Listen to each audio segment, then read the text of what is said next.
नमस्कार. आज आपण ऐकत आहोत कुसुमाग्रजांची एक कविता जीर्ण देवळा पुढे. उदास अंधारात एकली जळत असे ज्योती, जीर्ण देवळा पुढे नदीवर या पारावरती. घिरट्या घाली अवखळ वारा बावरुनी जाय, फडफडवी चिमुकले पाखरू सोनेरी काय.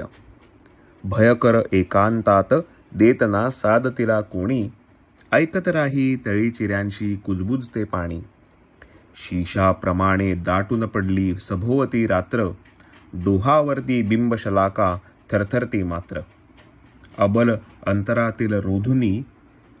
अंतरातील रोधुनी भीती आशंका, उधळीत राही काळोखावर तेजाच्या कणिका. तेज तेही पण अंधुक अपुरे, इवलीशी वात, उघडून जबडा प्रकाश गिळते भयानती रात. तशीच तडफड करीत राही तेवत ती ज्योती, उजळ पायऱ्या करी जरीना मंदिर वा मूर्ती.